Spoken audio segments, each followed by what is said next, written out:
नमस्कार दोस्तों, आप सभी का स्वागत है यूट्यूब चैनल डी गार्डन में। तो दोस्तों, इस समय देश के ज़्यादातर भागों में या ज़्यादातर इलाकों में मानसूनी बादल छाए हुए हैं और रुक रुक करके कहीं पर हल्की या कहीं पर हल्की से मध्यम और कुछ इलाकों में तेज बारिश देखने को मिल रही है। हालांकि दोस्तों, इस समय देश में कुछ ऐसे वेदर सिस्टम बन चुके हैं जिनकी वजह से देश के कई राज्यों में तो आने वाले कई दिनों तक मानसूनी भारी बारिश होने की संभावना बनी रहेगी। लेकिन देश के कई राज्य ऐसे होंगे जिनमें कल से या कल के बाद से बारिश में काफ़ी कमी आने की संभावनाएं बन जाएंगी। तो आइए जान लेते हैं देश भर के मौसम का पूर्वानुमान। लेकिन उससे पहले थोड़ा सा समझ लेते हैं, जान लेते हैं इन वेदर सिस्टमों के बारे में, क्योंकि इन्हीं वेदर सिस्टमों की वजह से जहां एक और देश के कई राज्यों में हफ्ते भर तक या कई दिनों तक अच्छी मानसूनी बारिश होने की संभावनाएं बनी रहेंगी, लेकिन वहीं इन वेदर सिस्टमों की वजह से देश के कई राज्य ऐसे होंगे जिनमें कल से या कल के बाद से बारिश में काफ़ी कमी आने की संभावनाएं हैं। तो दोस्तों, इस समय जैसे कि आप देख सकते हैं, उत्तर प्रदेश के मध्य दक्षिणी भागों पर एक सर्कुलेशन बना हुआ है। इसके अलावा एक दूसरा सर्कुलेशन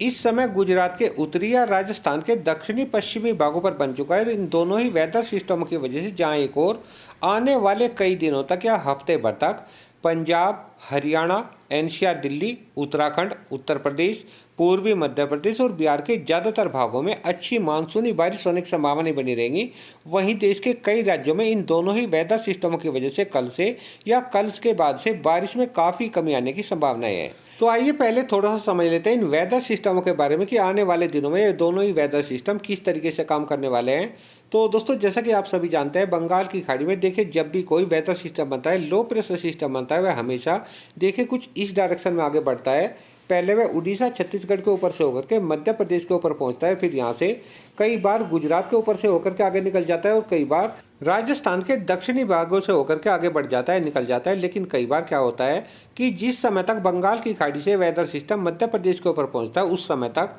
कोई सर्कुलेशन गुजरात या राजस्थान के पश्चिमी भागों पर बन जाता है, जो कि इस वेदर सिस्टम को आगे की ओर नहीं बढ़ने देता, पीछे की ओर धकेल के रखता है। इसलिए यह वेदर सिस्टम कई बार मध्य प्रदेश के उत्तरी भागों से या कई बार पूर्वी राजस्थान के ऊपर से होकर के मैदानी राज्यों की ओर बढ़ जाता है, जिससे मैदानी राज्यों में भी बारिश होने की संभावनाएं बढ़ जाती हैं। ठीक इसी तरीके से दोनों वेदर सिस्टम आने वाले दिनों में काम करने वाले हैं। जब दोस्तों उत्तर प्रदेश के ऊपर बना ये सिस्टम देखिए कुछ इस डायरेक्शन में आगे को बढ़ने की कोशिश करेगा, लेकिन इस समय गुजरात या राजस्थान के पश्चिमी भागों पर जो सर्कुलेशन बन चुका है, इसके चारों ओर को कुछ इस तरीके से काफ़ी तेजी के साथ में हवाएं घूम रही हैं। ये हवाएं उत्तर प्रदेश के ऊपर बने इस वेदर सिस्टम को आगे की ओर नहीं बढ़ने देंगी, यानी कि इस डायरेक्शन में नहीं बढ़ने देंगी, पीछे की ओर को धकेलना शुरू कर देंगी, जिससे उत्तर प्रदेश के ऊपर बनाया वेदर सिस्टम आगे की ओर नहीं बढ़ पाएगा। कुछ इस तरीके से यहीं पर बना रहेगा, कह सकते हैं कि पूर्वी मध्य प्रदेश के उत्तरी भागों पर पहुंच जाएगा, जिसकी वजह से आने वाले कई दिनों तक पंजाब, हरियाणा, एनसीआर, दिल्ली, उत्तराखंड, उत्तर प्रदेश, पूर्वी मध्य प्रदेश, बिहार के ज्यादातर भागों में तो अच्छी मानसूनी बारिश होने की संभावनाएं बनी रहेंगी। वहीं गुजरात या राजस्थान के पश्चिमी भागों पर इस समय जो सर्कुलेशन बना हुआ है आने वाले कई दिनों तक बना रहेगा, जिसकी वजह से देखिए पश्चिमी हवाएं कुछ इस तरीके से गुजरात, राजस्थान और पश्चिमी मध्य प्रदेश के ज्यादातर भागों पर चलती रहेंगी, जिसकी वजह पूर्वी राजस्थान, पश्चिमी मध्य प्रदेश और गुजरात के ज्यादातर भागों में कल से बारिश में काफी कमी आने की संभावना है। हालांकि अगले 24 घंटों के दौरान भी जो पूर्वी राजस्थान के उत्तरी पूर्वी भाग हैं, झुंझुनू, सीकर, अलवर, भरतपुर, दौसा, धौलपुर, करौली, इन जिलों के कुछ भागों में कल भी या अगले 24 घंटों के दौरान भी हल्की से मध्यम बारिश व कुछ भागों में तेज बारिश होने की संभावना बनेगी। इसी तरीके से जो मध्य प्रदेश है, मध्य प्रदेश के भी जो मध्य उत्तरी भाग हैं, श्योपुर, मुरैना, ग्वालियर, दतिया, भिंड, शिवपुरी, गुना, अशोकनगर, विदिशा, राजगढ़, भोपाल, शाजापुर, मालवा, उज्जैन, इंदौर, देवास, धार, होशंगाबाद, रायसेन, बैतूल, बुरहानपुर, नरसिंगापुर, इन जिलों के ज़्यादातर भागों में अगले 24 घंटों के दौरान तो अच्छी तेज बारिश होने की संभावना बनेगी। लेकिन कल के बाद से पश्चिमी मध्य प्रदेश के ज़्यादातर भागों में बारिश में काफ़ी कमी आ जाएगी। हालांकि पूर्वी मध्य प्रदेश के ज़्यादातर भागों में अगले 24 घंटों के दौरान तो केवल हल्की बारिश या एक दो स्थानों पर हल्की से मध्यम बारिश होने की संभावना बनेगी। लेकिन कल के बाद से पूर्वी मध्य प्रदेश के ज़्यादातर भागों में बारिश बढ़ जाने की संभावनाएं हैं। इसके अलावा अगले 24 घंटों के दौरान पंजाब, हरियाणा, एनसीआर, दिल्ली, उत्तर प्रदेश और बिहार के ज़्यादातर भागों में अच्छी तेज भारी बारिश होने की संभावना बनेगी। तो आइए जान लेते हैं इन सभी राज्यों के किन किन भागों में अगले 24 घंटों के दौरान हल्की बारिश या किन भागों में अच्छी तेज भारी बारिश होने की संभावना है।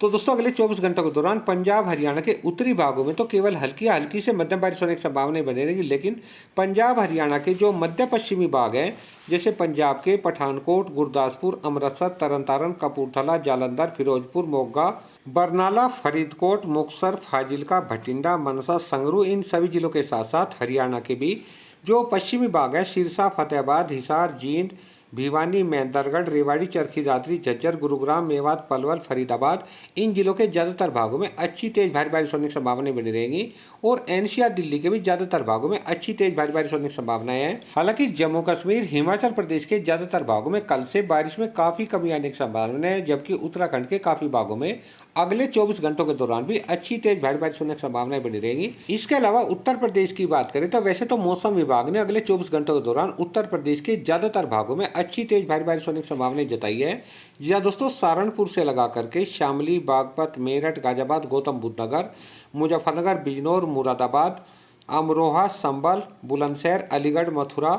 और इसके अलावा पूर्वी उत्तर प्रदेश के भी बहराइच, श्रावस्ती, बलरामपुर, सिद्धार्थनगर, महाराजगंज, कुशीनगर, देवरिया, बलिया, गाजीपुर, भदोई, जौनपुर, आजमगढ़, अंबेडकर नगर, बस्ती, गोरखपुर, गोंडा, अयोध्या, बाराबंकी, इन सभी जिलों के ज़्यादातर भागों में मध्यम से तेज भारी बारिश होने की संभावनाएं बनी रहेंगी, लेकिन उत्तर प्रदेश के काफ़ी जिलों को लेकर के मौसम विभाग ने तेज भारी बारिश की संभावनाएं जताई है। बरेली, रामपुर, पीलीभीत, लखीमपुर खीरी, सीतापुर, हरदोई, लखनऊ, उन्नाव, फरुखाबाद, कासगंज, एटा, मैनपुरी, कन्नौज, औरैया, इटावा, कानपुर, कानपुर देहात, हमीरपुर, मोब्बा, रायबरेली, अमेठी, अयोध्या, बस्ती, अंबेडकर नगर, गोरखपुर, देवरिया, बलिया, मऊ,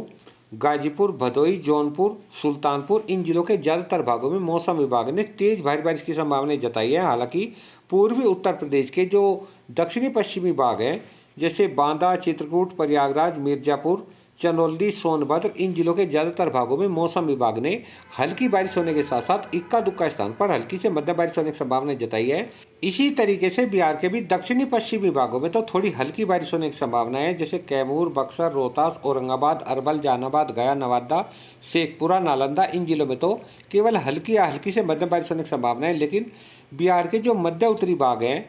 पूर्वी चंपारण, पश्चिमी चंपारण, गोपालगंज, सीवान, सारण, वैशाली, समस्तीपुर, बेगूसराय, खगड़िया, भागलपुर, कटिहार, मधेपुरा, सहरसा, पूर्णिया, किशनगंज, अररिया, सुपौल, मधुबनी, सीतामढ़ी, शिवहर, मुजफ्फरपुर, इन जिलों के ज़्यादातर भागों में मौसम विभाग ने तेज भारी बारिश की संभावना जताई है। इसके अलावा झारखंड, उड़ीसा के भी काफ़ी भागों में हल्की से मध्यम बारिश और कुछ भागों में तेज बारिश होने की संभावना है। छत्तीसगढ़ की बात करें तो छत्तीसगढ़ के मध्य भागों में तो अगले 24 घंटों के दौरान से बारिश में काफ़ी कमी आने की संभावना है। हालांकि छत्तीसगढ़ के उत्तरी भागों के साथ साथ दक्षिणी भागों में भी हल्की बारिश एक दो स्थानों पर हल्की से मध्यम बारिश होने की संभावना है। इसके अलावा महाराष्ट्र, मराठवाड़ा, विदर्भ, तेलंगाना, इन सभी राज्यों के भी ज़्यादातर भागों में बारिश में काफ़ी कमी आने की संभावनाएं हैं। तो दोस्तों ये थी आज की मौसम जानकारी। एक नई जानकारी के साथ फिर मिलता है, तब तक के लिए सभी दोस्तों को नमस्कार।